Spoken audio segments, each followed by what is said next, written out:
Well, while you're already excited, can we get some more applause with this? We're going to go to V0oid and Stu for DKC. Good luck, y'all.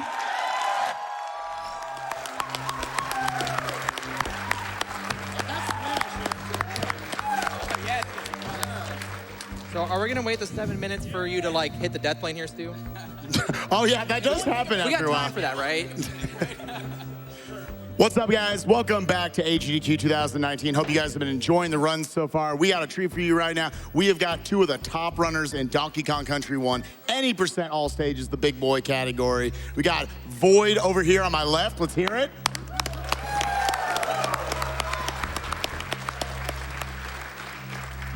Current world record holder of this category, and his challenger today will be Stu. Let's give it up.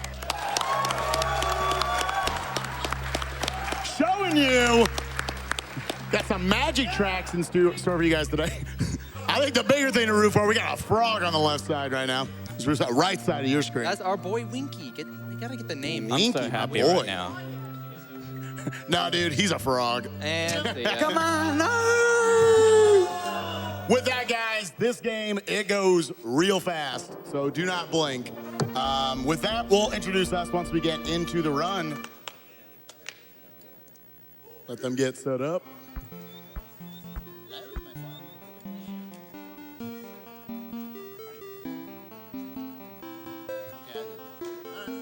All right, gentlemen, ready? All right. Let's all count them down from 5, 4, 3, 2, 1, go! They're rolling in. All right, so 1-1 here. We want to get rid of Donkey as soon as possible because Diddy's faster. And then right off the bat, we're going to do what's called an extended roll, which you just roll on. Ooh, V0oid misses it. So yeah, you saw it on Stu's screen there. Basically, you start your roll by pressing Y, and you release the Y button while you're rolling through an enemy. And if you repress once you've finished rolling through the enemy, you get a longer roll. All right. And that's 1-1. So we're moving on to 1-2. A little bit more of a straightforward level, so take some time to introduce ourselves. We obviously introduced V0oid and Stu earlier. My name's Supreme. I'm Nay. And I'm SpikeVegeta. Oh. Also, shout-outs to Feasel, who was meant to be racing, but he couldn't make it, unfortunately. Yeah.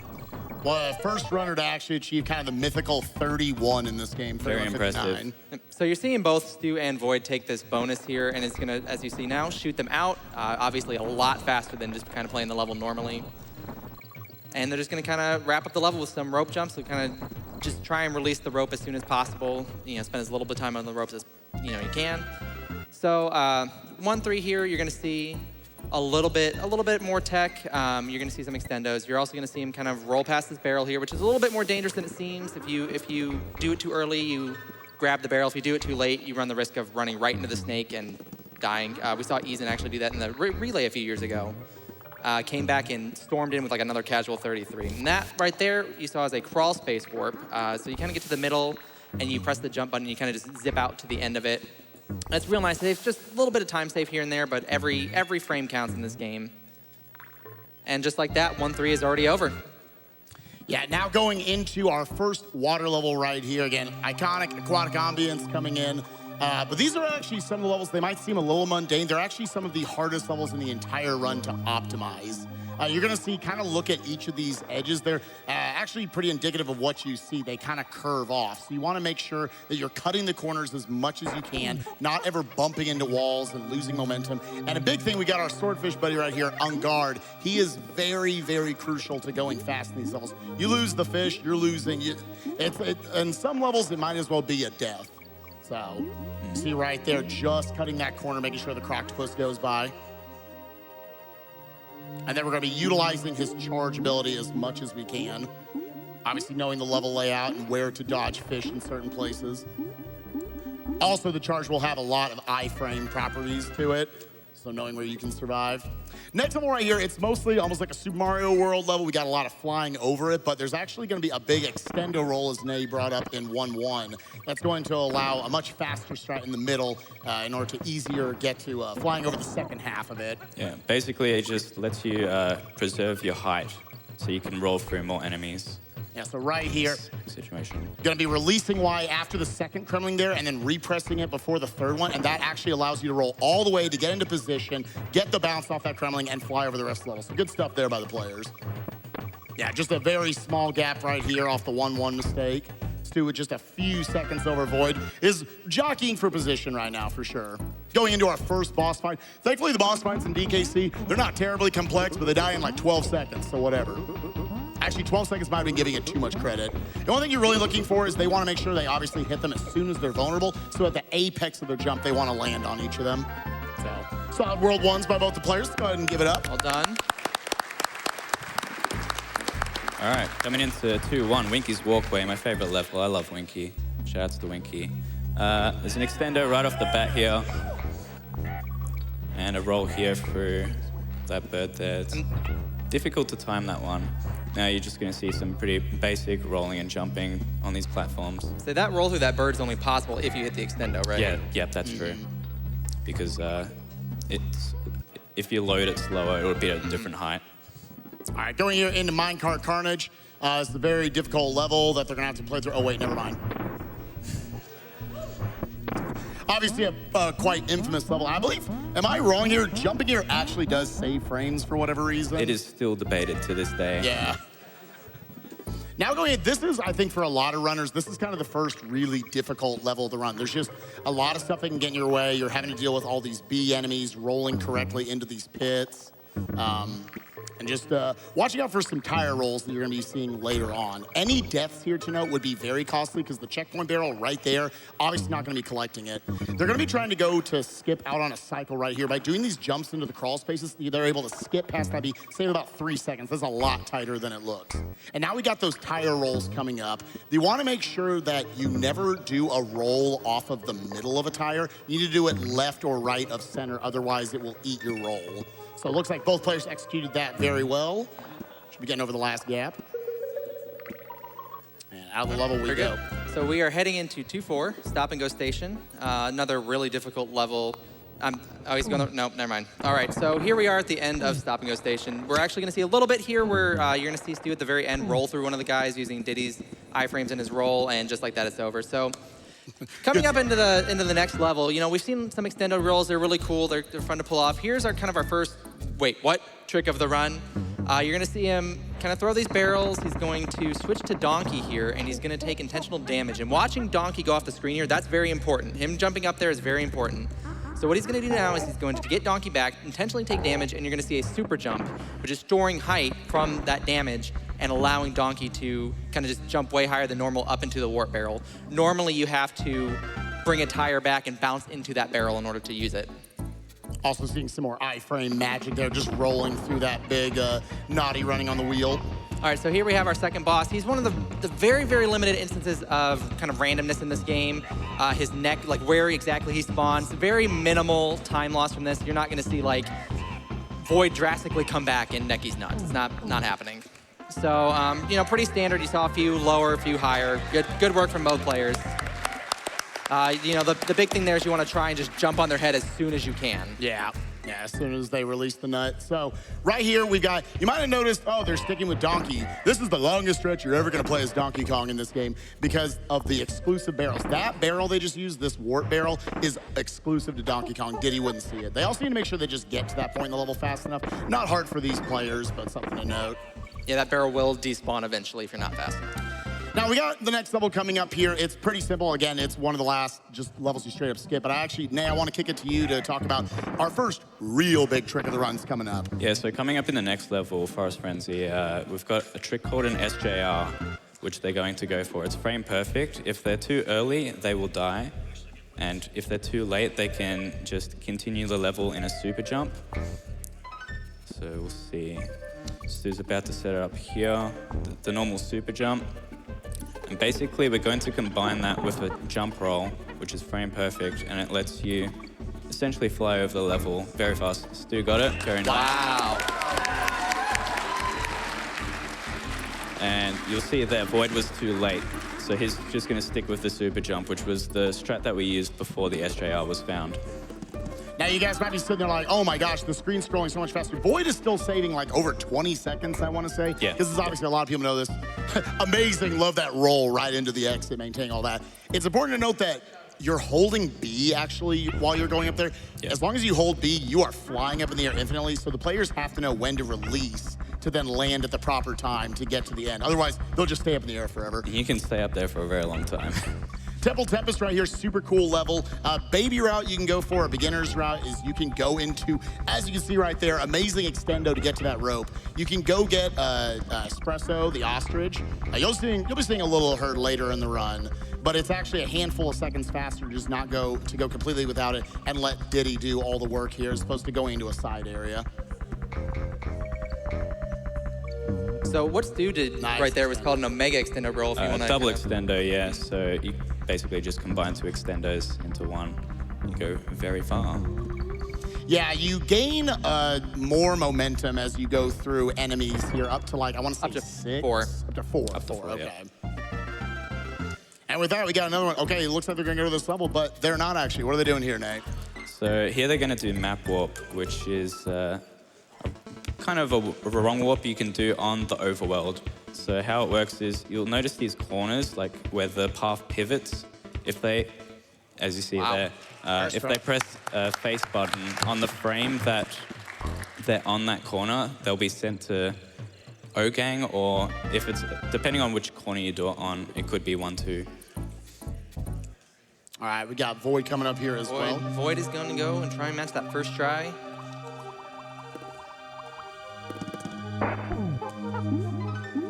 There we go, Very perfect. nice. Go first try. Frame for frame. So yeah, it's tough. It's frame perfect, but you also have the option of you can use like any face button. I think start also works for Start that. also works, So but you it's can like a lot of hidden people tab. will either mash all the buttons or they will like kind of roll like I think Eason uses like the back of a Wiimote and like, kind of rolls it across. That is the tool assistant speedrun. So yeah, some people prefer to mash, or some people will actually try to time it. They'll press usually 3 buttons at the same time, or like kind of space them out roughly a frame apart. All right, so once again, our second water level right here. Again, as I stated in the first one, nice. Yeah, nice dismount little right there. dismount I like that. strat.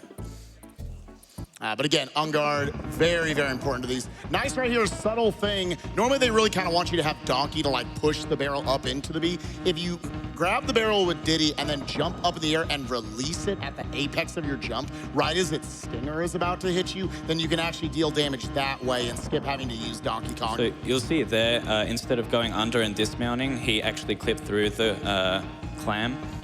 Utilizing those charge iframes. Yep.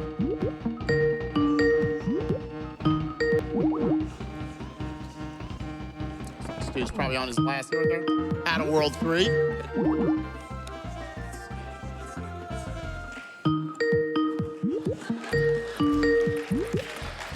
I think we hacked in some music into the game. Someone's getting a Skype call? What's going on? Oh, Skype? Dude, Pretty Skype, sure. Dude, Skype's a banger. All right. Well, moving on, here we are into World 4, Snow Barrel Blast. This is a level, I mean, I think famously for a lot of people, this frustrated a lot of us as kids. But it's okay, they know the dev warp. So, got coming up where we have a really cool trick where they're gonna be grabbing this tin can barrel and then actually doing a slope jump to get this really cool chain bounce off all these enemies and skip over a lot of slow sections right there. Yeah, it's a very cool trick, and it's actually pretty easy to learn. All you have to do is jump off a slope. Yeah, I can do it. And Right. Ooh, he's going right there. under the barrel. Ooh. that's close. You were like really like pixels from the death plane right there. Yes. Yeah, a common safety strat people do, they'll do a little jump up in the air so they can see Diddy to fall into that dev barrel. That's what I do. Oh, I will do that till the end of time. All right, we got another warp right here, but it's a little different. Maybe Supreme, if you want to go ahead and explain like what's happening here exactly. So he's bouncing up off, obviously, and he's climbing above the level, holding kind of like up and right and kind of rotating over to get on this kind of like platform that you would just instantly fall off normally, but he does a quick roll and jumps into the barrel. That is a very hard strat Yes. that Stu just Yep. did there, called Under the B. Saves like 15 frames or something. Like, I think he said 0.3. I don't know if I believe him. and if you mess it up, you die. So pretty ballsy to go for it right there. Void able to nail the same trick, getting above the level. And just one last note on that, you can actually get up there with Donkey, but not Diddy normally. So Diddy's faster. Diddy is obviously who we want in front most of the time, so that strat is slower than just doing Donkey like if you were doing an IL, but faster overall because it keeps Diddy in the front.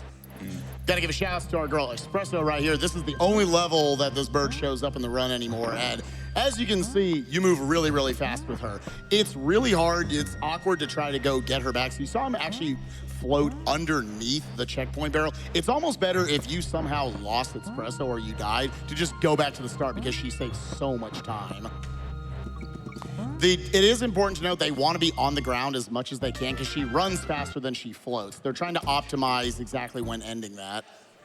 So with that, looks like, once again, Void just a little bit behind, maybe a good, like mostly from that super jump roll we saw back in World 3. And a lot of you guys might be sitting there like, oh, is this already like a big gap to overcome? This game is the absolute lottery, so keep glued to your television set or your computer, whatever it is, because we got a lot of game to go. But this right here, this is definitely the halftime show. I'm gonna kick it over to Skybilz to read off some donations for us.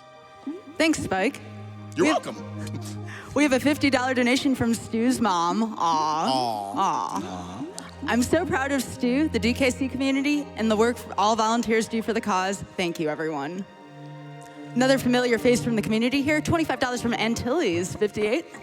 Ooh. Yeah. Thank you, Antilles. Void and Stu, great to see you guys getting this GDQ off to a proper start with a lot of rolling monkeys. And a hearty what's up to your fantastic couch. You know the drill by now, but I'll donate an additional $10 per jump roll, so keep calm and press Y. Hopefully I'll get to join you guys there again soon. And I know you're lurking back there, Skywalker. $15 from Martin Boot. Been watching AGDQ with my girlfriend for years now. Such a great initiative. Just got my first SNES for my 33rd birthday with Donkey Kong Country. So naturally, I had to donate for the DKC run.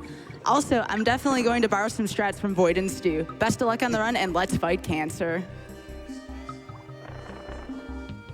Wow. Real quickly, we also have $1,000 from Jera. No comment, but thank you very much, Jera. We appreciate your donation. Woo. One last one, $500 from Jade42, who says, I used to play DKC1 with my dad when I was young, and 20 years later finally beat it 101% with my fiance. Had to donate during my favorite game. Good luck, Void.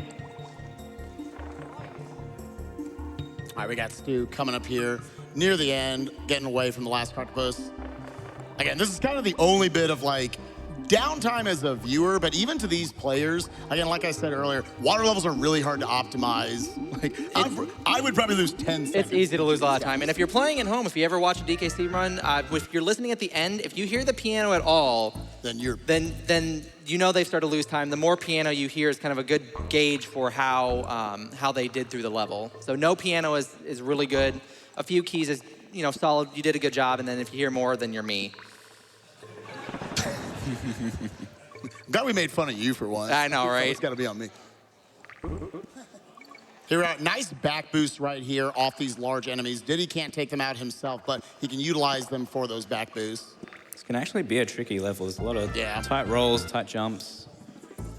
Yeah, you don't want to get Squawks the bird right here because he adds about 4 minutes of lag, I'm pretty sure. That's pretty close. All right, big trick coming up right here. Set up for another super jump roll.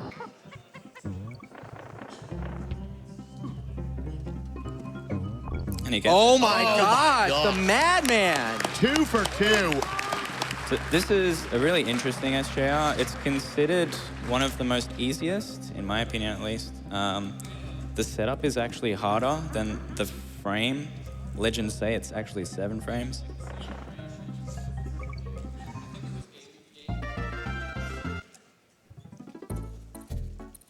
Ooh. Oh. Void going for it right there. We got over here on Stu's side. Actually, fun little trick right here. You can stand up there and hit him right at the apex of the jump. Old strat for this used to be to actually sacrifice Donkey here to skip out on this last invincibility phase. You have to wait for him to be done with it. But we're actually setting up for yet another super jump roll in the next level coming. So we actually need to hold on to Donkey for the setup. And now we got Void on the left side. So an interesting dynamic about going for those jump rolls and super jump rolls is that, yeah, it costs you a lot of time you miss them, but also you just have to play the level normally at that point. So you see a tire roll here at the end. Oh, You're going to see an interesting setup here. This is actually sacrificeless. Ooh, he got it, but it didn't quite work out. All right, so we see a chink in the armor here from Stu. That's the first big opportunity for Void to try to come back on this. Again, you can make up and lose time in this game so fast. I promise you guys, this race is not over, not by a long shot. Exactly. I think my favorite thing about the super jump rolls, though, is that there's no one way to do them. Is that you see just a big variety of setups and different things you need to do in order to get them to work. I think it makes it really fascinating just viewing and playing. Yeah, so the reason Stu went for that setup is because it lets him keep Donkey so he can go for another SJR in Elevator Antics. He will be going for it, but Void won't be. Nice level, though, overall there. All right, Void setting up for his own. So he's doing a more traditional setup, but gets the super jump, so just a little late again. Another level you kind of skip over. Selfishly, I love Oil Drum Alley, how it looks in the runs, so I'm okay with watching them get to do all these cool extendos and everything. So we got Stu in Elevator Antics. Interesting extendo from Stu at the start there. It's a new strat. So here we go.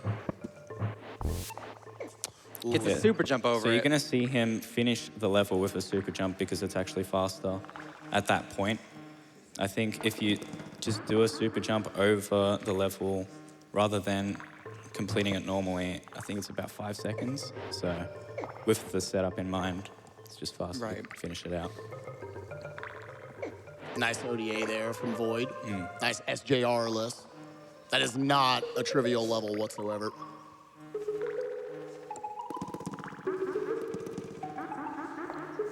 This is actually probably a pretty good spot for like one quick donation. All right, sounds good, Spike. We have $5 from the Shaded Master who says, I don't know what's more impressive, that we have 2 amazing runners for DKC or they managed to get an Urban Yeti on the couch. Good luck, you two. Yo, nice execution right there by Void. That is a very terrifying roll into that crawl space with that snake right there.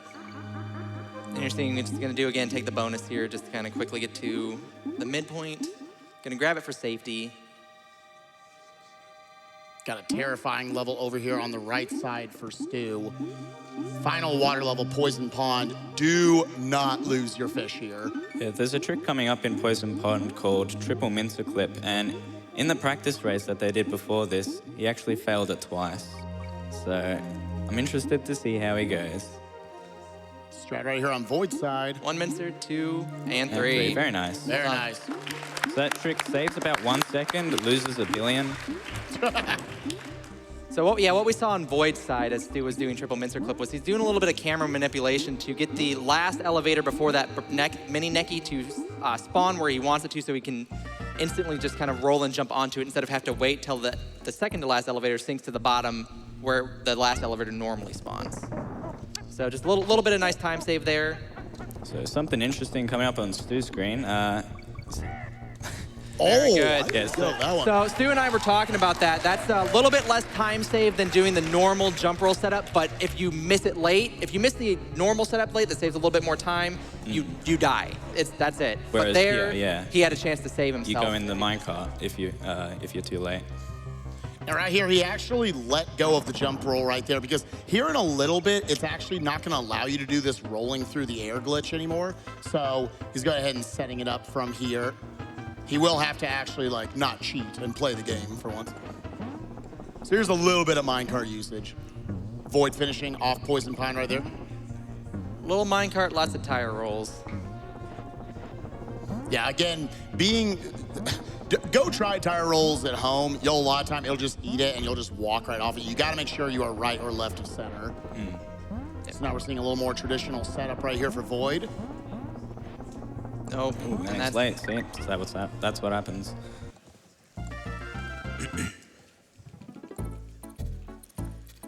All right, going out here into Blackout Basement for Stu.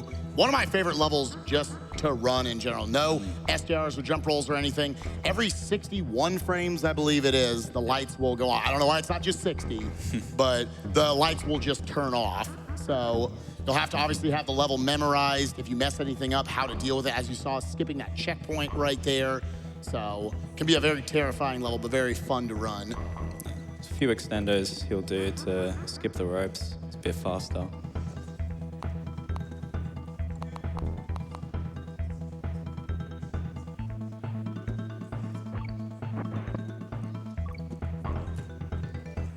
Then fully extend this to get over this last semi. Nice blackout base. Well done. Very clean.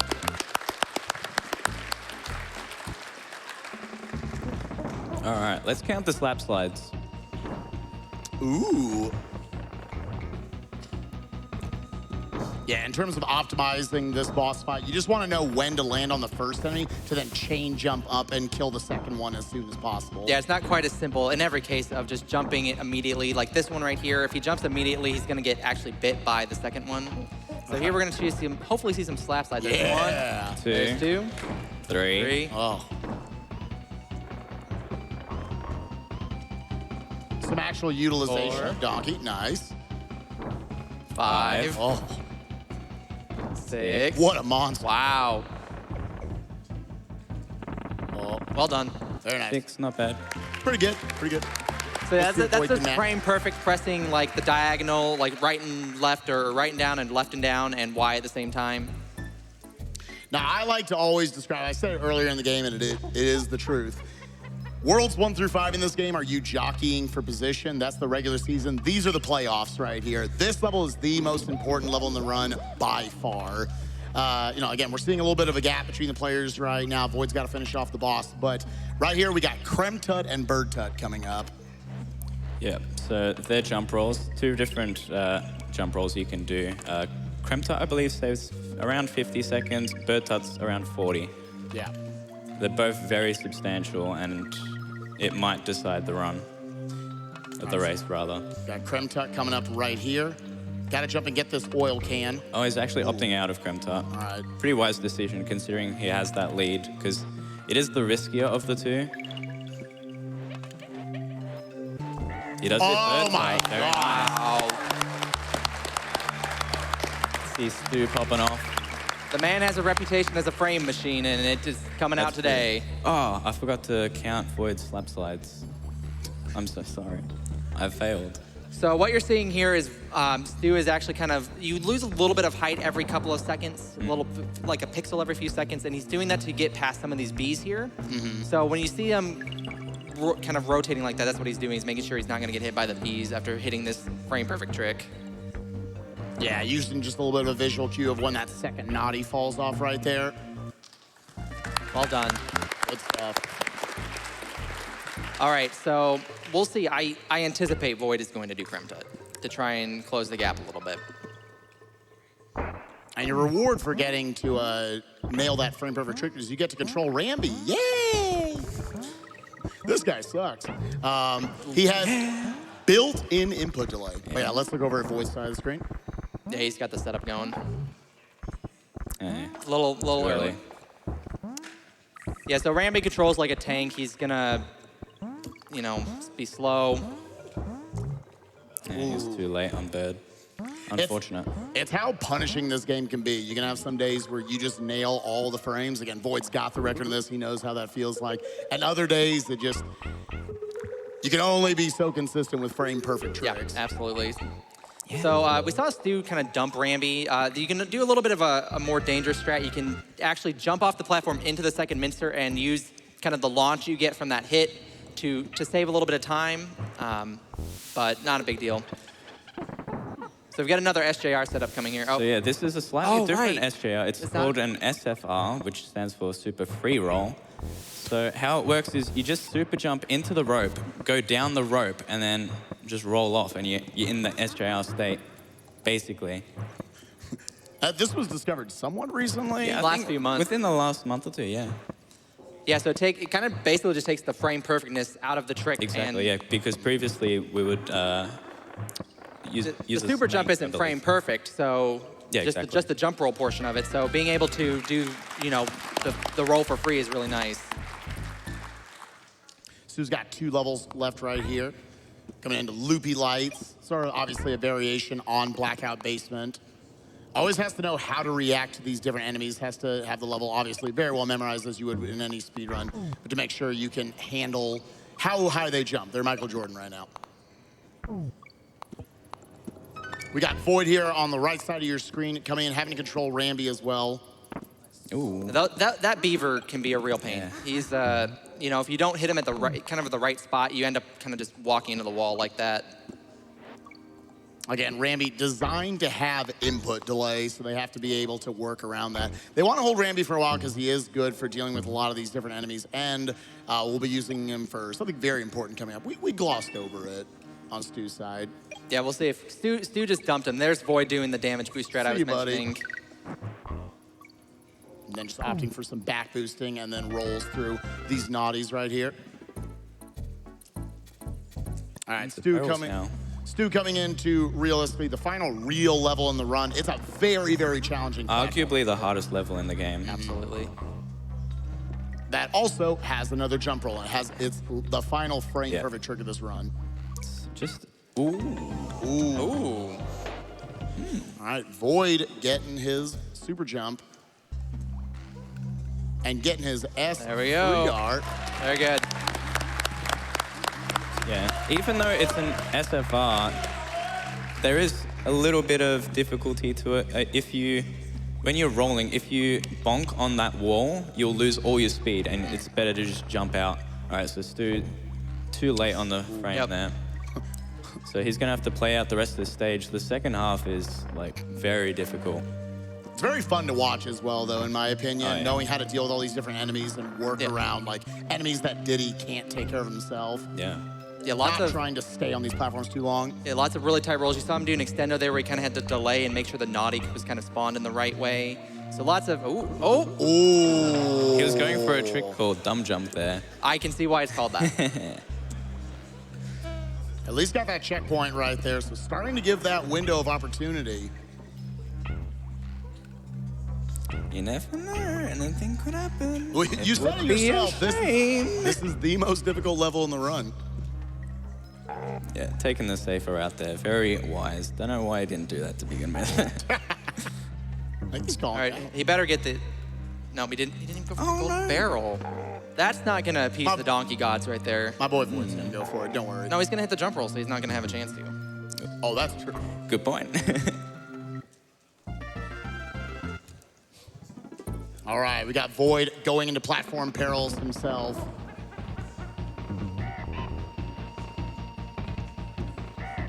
Yeah, even just like that, it might look a little mundane. You barely make it onto that platform. That is tight to do. And again, getting that extendo to roll underneath that B, gain a lot of speed, dealing with these army, weaving his way through them. Quick to note, looking over here on Void's, actually. Ooh. Yeah, it's actually faster to have Donkey at the end of that boss because his fanfare is faster. Oh no. Oh no. little early on the roll there, and he grabbed the barrel. Yeah, it's sort of just like a subtle little thing. We talked about it a little bit at the very beginning of the run. They have to know when to let go of why.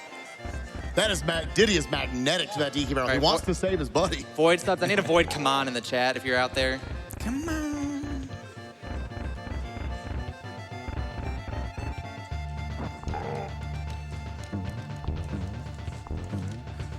Oh, the slap slides for the fans. Big fan.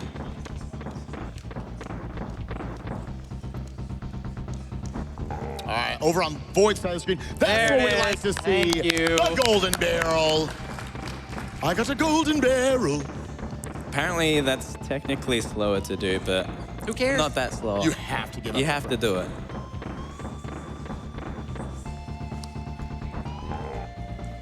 All right, so we got a lot we've been talking about right here, but again, it is faster to just have Donkey Kong. I guess I lied. This is easily the longest stretch you're Donkey Kong in the course of this game. And apparently you save a little bit of time in addition to just the faster fanfare at the end of the boss. There we go. The jumps are apparently a lot easier. Oh yeah, it seemed like you have a little bit more of a frame, like more time to land without getting hit. And Boyd said, I guess, the actual bounce off the boss right there before the fake credits, you actually save frames right there with Donkey. So it's a lot of weird little places, but Donkey just gets to come in at the end and be like, yeah, it was all me. And you know, I think this run is a really good summation about how important the frames are at an elite level, because Stu hit a couple, Void didn't hit any, and they're still in the same boss fight at the same time, but there's, like, that was really the big difference. They both died in platform perils. You know, Void's only deaths were related to frames. Right. Other than the one in peril. Other than the barrel, yeah. You know, they're important at an elite level. It saves a lot of time in the end. So we got time coming up for Stu here. It'll be as soon as his final Nintendo banana lands on the ground. And time. Very good.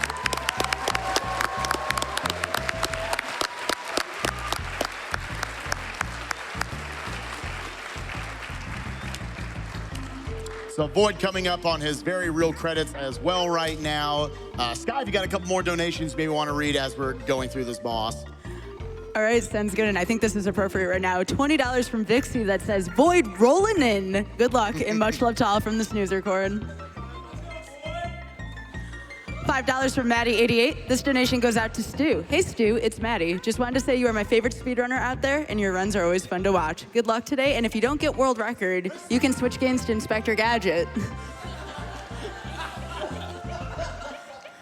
$50 from Aggie, who says, 38 weeks pregnant, this race may make me go into labor. Had to cheer for you for your Quebec DK superstar Void. Best of luck on the run. Greetings from Montreal. I'm gonna need a follow-up donation. I'm fine. And Tilly's58 donates $60 saying, as promised, here's $60 for 6 jump rolls. Though the super free, in air quotes, rolls are kind of cheating me here. I challenge everyone watching to match me in this. Thanks, Antilles. It's all for a great cause, everyone. All right, Void's time coming up.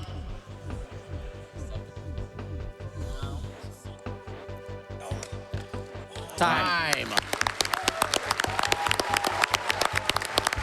And don't let the jump rolls fool you. This was a great effort by both. Both very well executed runs, and sometimes the frames just don't happen.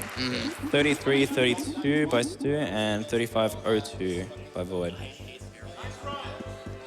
Nice run. Very good job. Nice run. But it was still a disgraceful display. Yeah. Hell yeah. GG to both runners once Great again. job. Got a lot of great runs coming up for you guys. Make sure to stick around for AGDQ 2019. Thanks for having us. All right, let's hear it one more time for Stu, Void, and the lovely commentary coming from the couch, especially from SpikeVegeta there. Thank you very much. Fantastic commentary.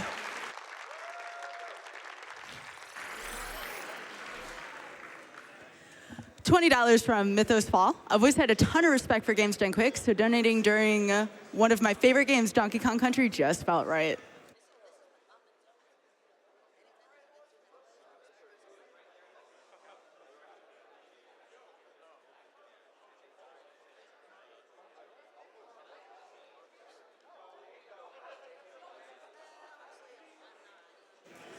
$25 from Sam160. Donkey Kong Country is one of my favorite games. I played recently, and it took me over 2 hours to get where they were now. Please ask SpikeVegeta to speedrun Rayman 1 again.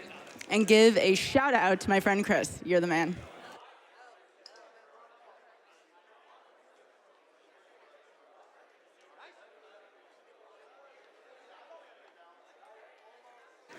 $25 from RoboSlim. First donation of the week. DKC was the series I feel really got me into gaming. So I always love seeing people destroy in an hour what took me weeks to do as a little kid.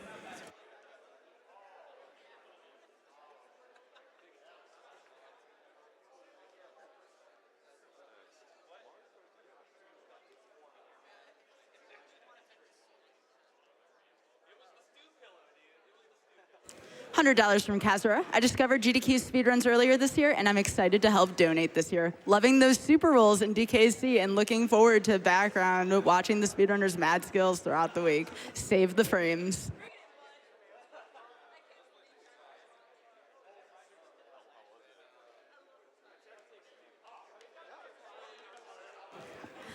Awu donates $20. Shout outs to Simple Flips.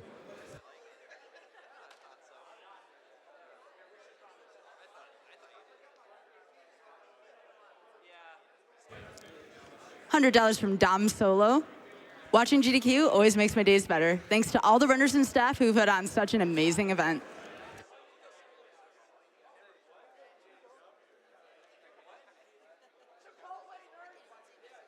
Rushishin donates $100 saying, Hollow Knight and Mario Kart DS are some of my favorite games of all time. What a great start to AGDQ 2019.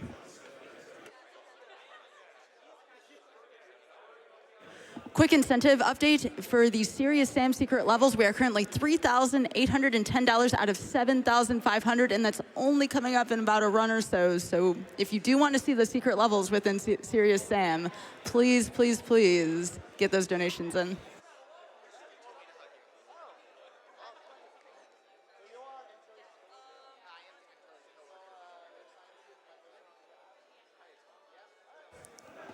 Moonstone donates $100. Donkey Kong Country was one of my favorite games growing up, and I still get nervous for the minecart levels. This donation goes out to my friend Korn, who is strong and battling cancer for the second time. I love you so much and love enjoying GDQ with you.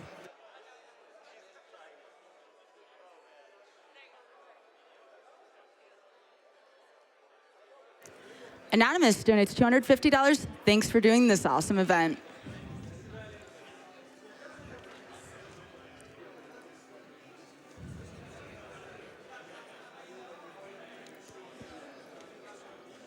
Shadow Dart donates $20. A new year, a new GDQ. Looking forward to another week of fantastic runs. The dedication you put in every 6 months floors me. Keep up the fantastic work.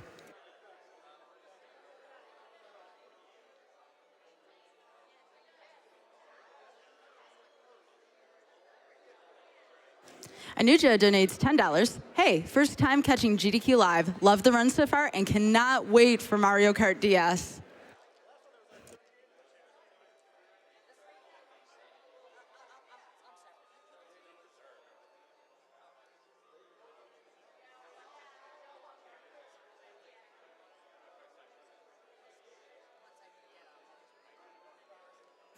Little Blue Faye donates $25. My first donation for 2019, hopefully not the last. If you're listening to this, remember, for the price of a cup of coffee, a couple of your favorite energy drinks, or less than satisfying fast food sandwich, you could instead donate to AGDQ/Prevent Cancer Foundation. Sweet Fancy Toadstool, let's see us hit the million mark in less than 48 hours.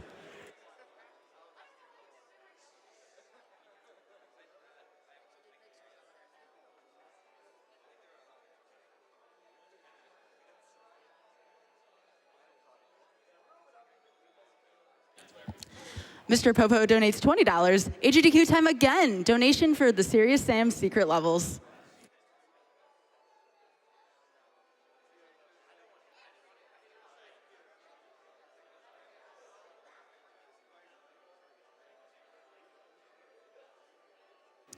Long Way Down donates $60 saying, taking Antilles challenge to donate for all the Super Jump rolls in Donkey Kong Country. So glad that it's GDQ time again.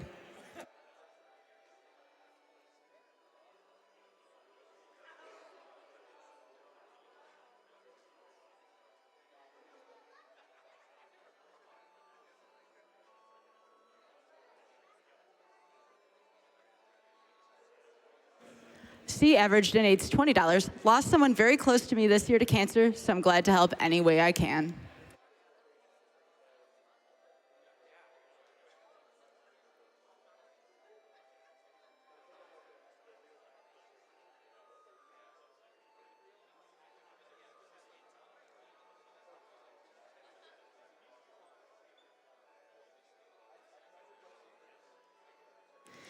Alex with a 3 donates $100. My brother had cancer when he was 12, and once again this past year at 30 years old. His last chemo session for colon cancer is tomorrow. I've been tuning into Games Done Quick for the past couple of years, and I cannot thank you all enough for putting on such a great event that seriously helps millions of families, including my own.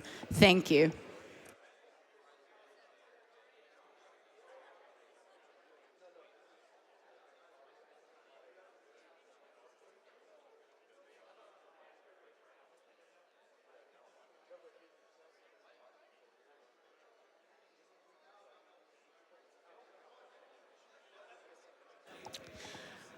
Real quick, want to talk about one of our sponsors, Fangamer. Fangamer is a video game merchandise company designing and producing official goods for Deltarune, Dark Souls, Hollow Knight, Persona 5, and more. All profits from our GDQ merchandise sales are donated to the Prevent Cancer Foundation. For more information, go to fangamer.com/GDQ.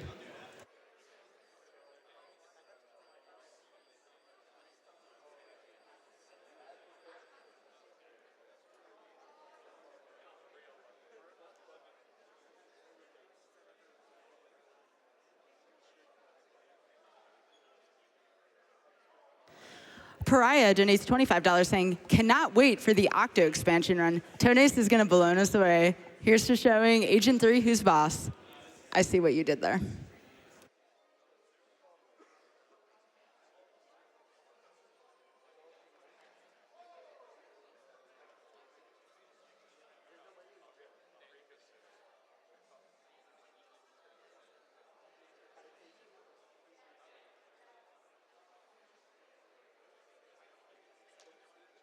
Y'all have been putting in work, by the way. Again, for the Serious Sam secret levels, $4,372 has been raised. We need to get to $7,500 if you do want to see those secret levels. A couple other incentives coming up. Castlevania 3 is coming up tomorrow. That's one of our bonus runs. We are currently $2,767 out of $20,000. That's another one you might want to keep your eye on after Serious Sam gets met.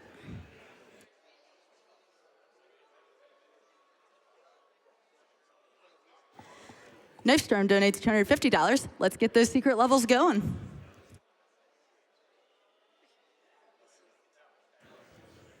Incarnate Paranoia donates $25 saying, DKC was one of the first games I played as a kid. Seeing it get blown away in half an hour by V0oid and Stu was amazing. Looking forward to Mario Kart next. Good luck with the fundraising, everyone.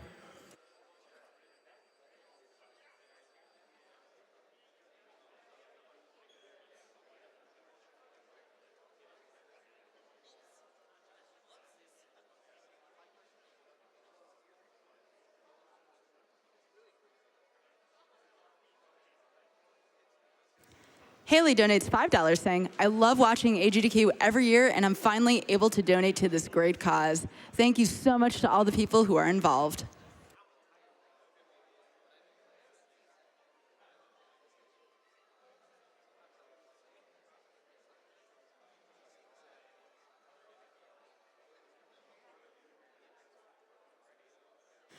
IR God Zero donates a $100 saying, it's my second time dealing with cancer and I have to give a big shout out to GDQ. I don't know much about the research and all that mumbo jumbo, but I'm sure this helps a ton. Stay strong and game on.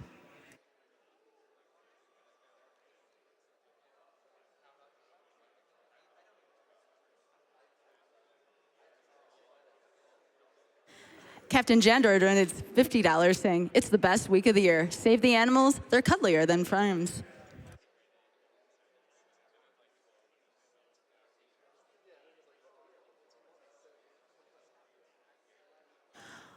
All right, I am going to throw to interview. Thank you to everyone again. Yellow Killer Bee will be up for host next. Thank you very much. Take it away, interview. Hi, I'm Feasel, and I'm here with our two runners from this DKC race that we just saw there. Here with V0oid and Stu. Hey, guys. Hello. Hi, great race. Thank you. So, man, the jump rolls, huh? Those things kind of define the speed run, it seems to me, right? Oh, for sure. Yeah, those things can save anywhere from 8 seconds on the short end to 40 seconds on the high end. So the run becomes very variable very quickly, making it very exciting races. Yeah, but it also makes, I guess, overall times less consistent because it just adds a lot of variance to the run. So you could go from anywhere from a 32 to a 35 if you're a top player if you don't hit any jump rolls.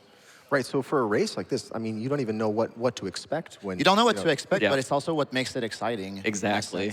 Yeah, and the tables can turn at any point. Right, well, let's take a look at one of them. Let's take a look at the first jump roll that Stu got there. Okay.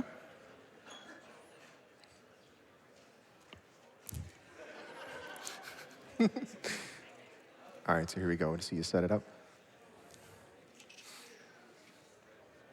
So So this is a one-frame trick. Yeah, so what I was going for a rope skip there, which is about 0.9 seconds, and I missed it. So that's a small thing, but more importantly here, I'm going to take damage, and Diddy Kong flies off screen. And I'm going to do a double jump here to manipulate the camera, so I can end up getting 4 Kremlins at the end of the day. And I use kind of my iframes to get off the ledge and press Y at the same time to get like inside the Krem's hitbox. And then I'm able to go backwards with that jump roll. And you can see the speed disparity between Void and myself. It's about 20 seconds between hitting the SJR, which is what I hit, versus just the super jump, which is what Void hit.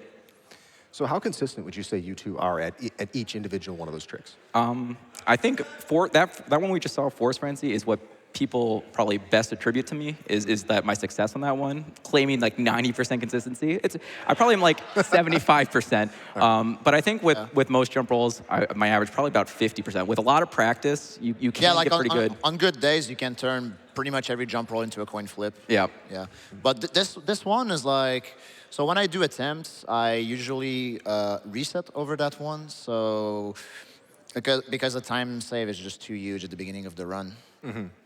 Right. Well, so for a marathon, you can't do that. I mean, yeah, it's exactly. on run. So I had to suck it up pretty much. Right.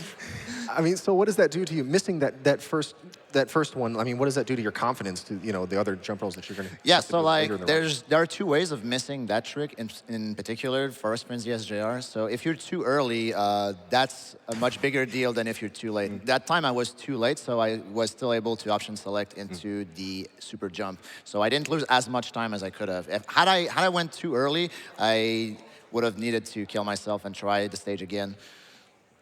Right, and there are a few places where when you miss this trick, you might die, or depending on which direction you miss it. So, given that it's that risky, why do you still do that in a race or in a live run like this? Because it's faster. It is, unless you screw it up. And yeah, and then it's slower. Right. But it's faster, so like just don't miss it. I think what it comes down to is that when you're racing against high-level opponents, your strategies have to change. Mm-hmm. So like if you're racing someone who might have a 37 or a 38, you might not go for Force Frenzy as the top-tier player because it's not worth the risk of dying, because you don't need it to win. But when you're going against other people who have 32s, or 33s, you know that they have a 50% chance of hitting every jump roll. So like, if you don't take the opportunity, they will, and they'll get ahead. So you can't risk that. Right, and I imagine you kind of want to show off the game at its best and really show what the community is very focused on, getting good at things like that. That's another idea of going for all of them, yeah. Right. Yep. Okay, yeah, and you just sort of accept the risk. I mean, that's kind of brutal. Like, how do you just deal with that on a day-to-day basis without just wanting to snap your cart in there? Assuming we haven't already snapped our carts before. Been there, done that. But no, for real, you just gotta accept that it's part of the game, really. Like, it's part of the game, it's part of the run. You know that some days you're gonna have bad days. Like today, I didn't have the best run. I didn't hit any frames, but like in my PB, I hit every single one of them. So like, I don't really have anything to complain about. Yep.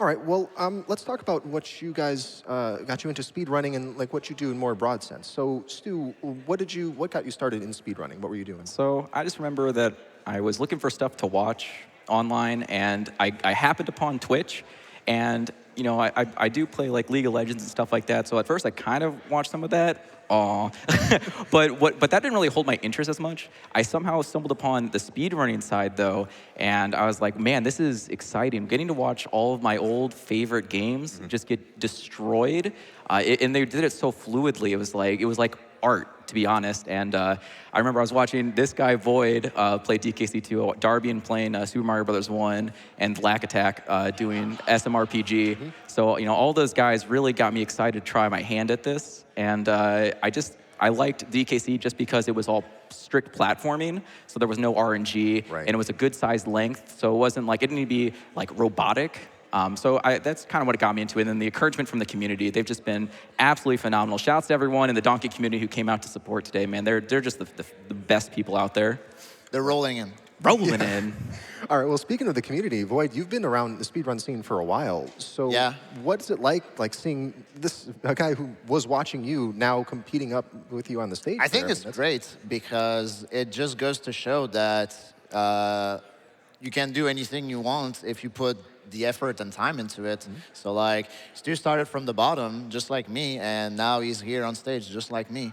And yeah, that's really exciting. Do you think it changes the game a lot, having all these new people filtering into it? Yeah, kind of, because the more people the more people who get involved in the runs, the lower the times get and such, and like the more active the community becomes as a result.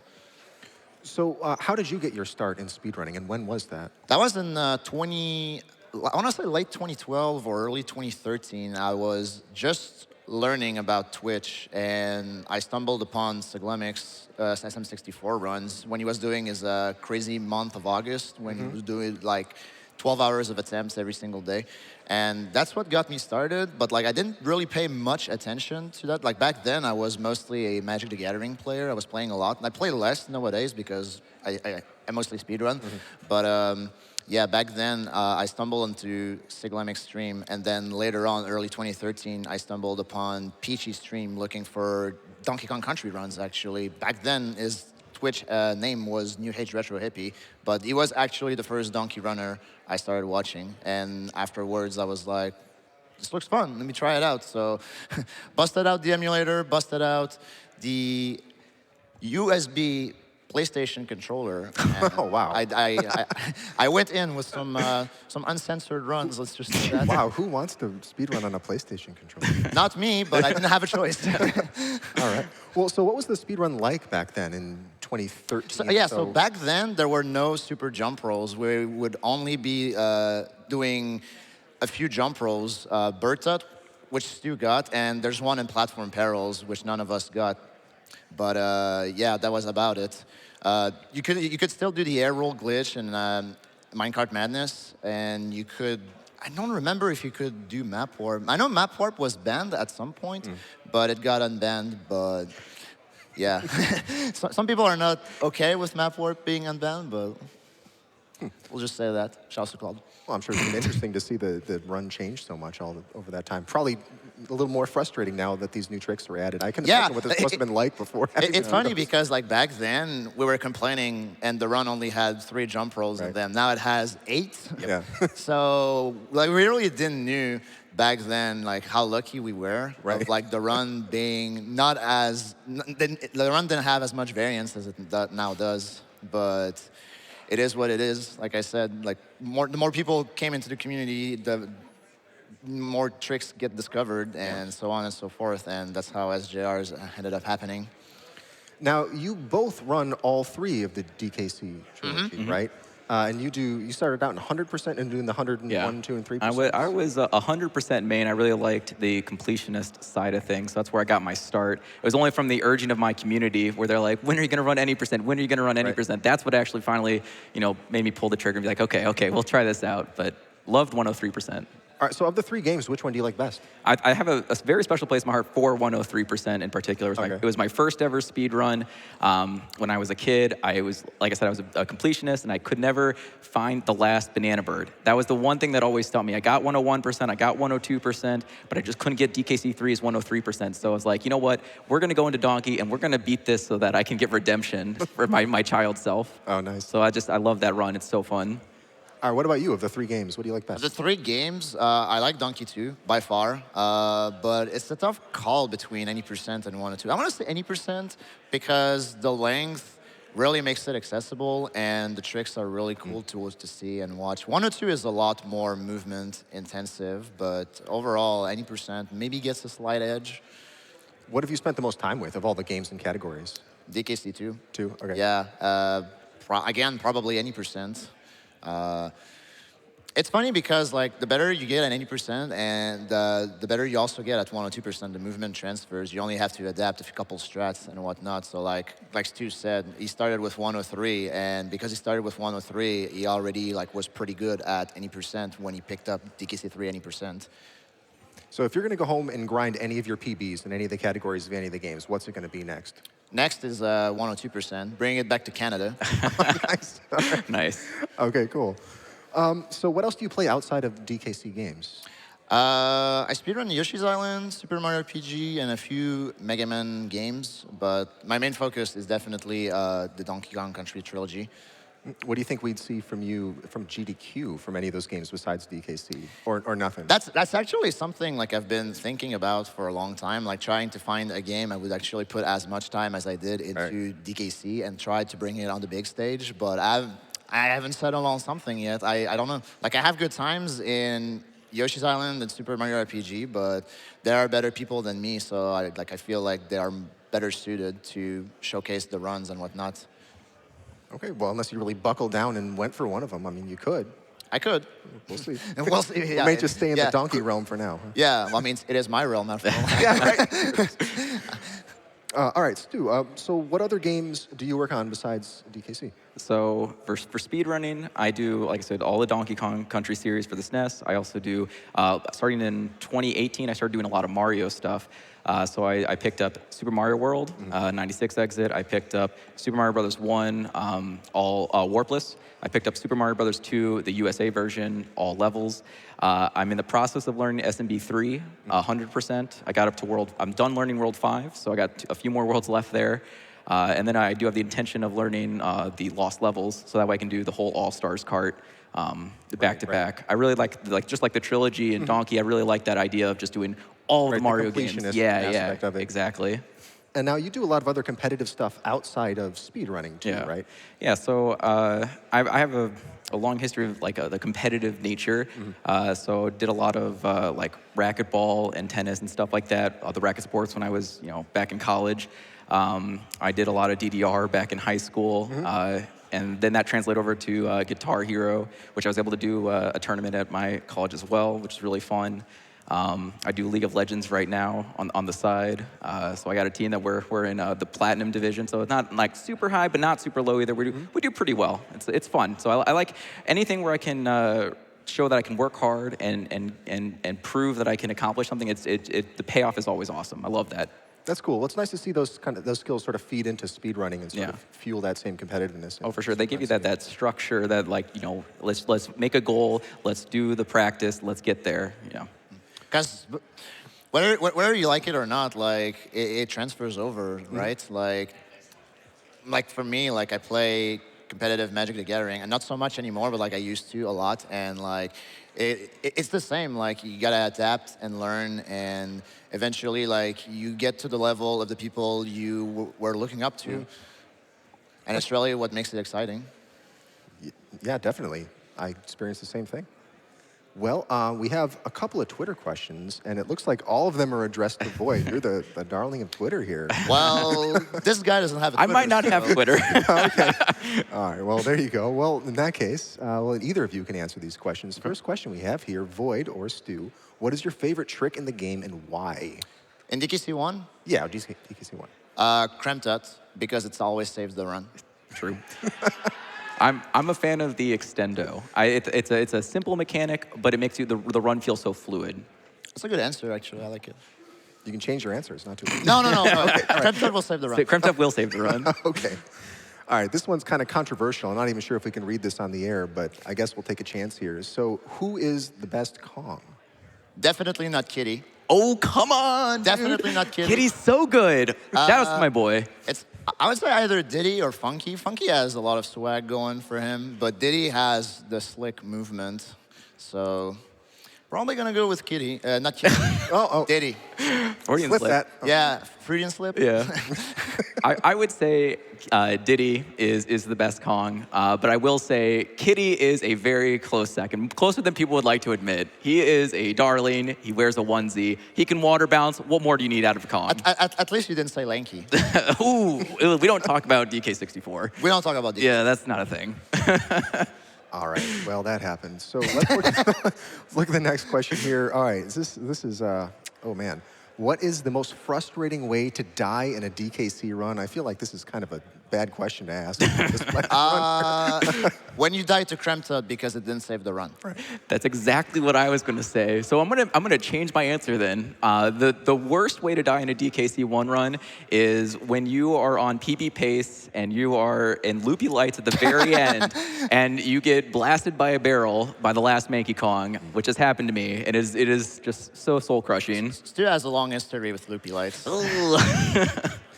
All right, well, thank you so much for talking with me here, and great run. It was really entertaining. The crowd really got into it. So thanks so much. Yeah, Thank you for having us. Yeah. Great. All right, we're going to throw it back over to the front, and got the next run about to start up. Thanks so much, Feasel. You are watching Awesome Games Done Quick 2019. I am Yellow Killer Bee, and I'm going to be hanging out with you for a little bit. We got some great runs coming up. Coming up next, Mario Kart DS with Kevridge. I know I'm looking forward to that one. You may have heard of Mario Kart 8. You may have heard of Mario Kart Double Dash, but the new hot speed game, Mario Kart DS, is coming up next. You're not going to want to miss it. And then next on the schedule, we have Serious Sam Classic. And then after that, we have Mega Man 02. So some really great games coming up. You're not going to want to go anywhere. You're going to want to stick around for those. We do have couple donations that have come in.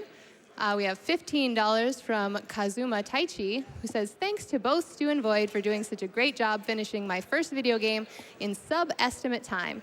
It was great to watch, and I am in awe that the game could be beat so swiftly. We have $25 from MK Dasher. Hey, MK Dasher here. Glad to see Mario Kart DS finally on AGDQ, and major props to Kevridge for running it. Question to Kevridge, how much will your hands hurt after this run? Good luck.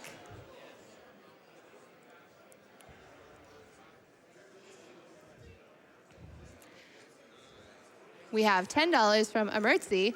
I don't know anything about Serious Sam, but we gotta see those secret levels regardless. Shoutouts to my friends who are watching from the 24/7 Nintendo Music stream. Love y'all.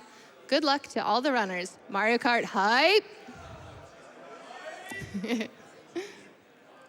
Speaking of Serious Sam, that run is coming up next, and we still have about $2,500 to go to meet that secret levels incentive. So if you want to see the secret levels from Serious Sam, which you know you want to, make sure to get your donations in right away.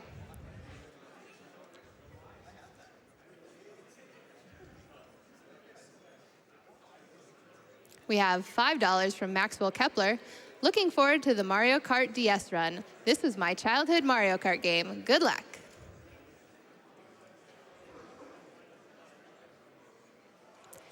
We have $10 from Bailey B.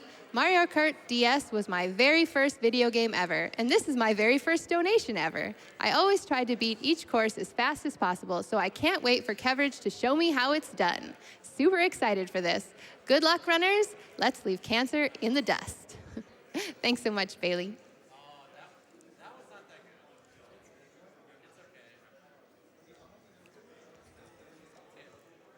We have a $10 anonymous donation. Here's the last bit of money I have for what I know will be an awesome Mario Kart run. So excited I had to give something to this amazing event. Also, if you say Mario in your best Toad voice, I'll try to scrounge up another $10. Okay. Mario!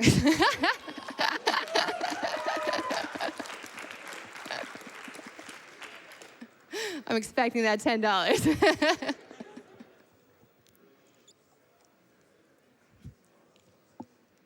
We have a $250 donation from Flaunt. This is such an amazing cause. Cancer touches everyone's life in some way, and this is for my girlfriend's dad who is fighting the good fight against stomach cancer. Thank you so much, Flaunt.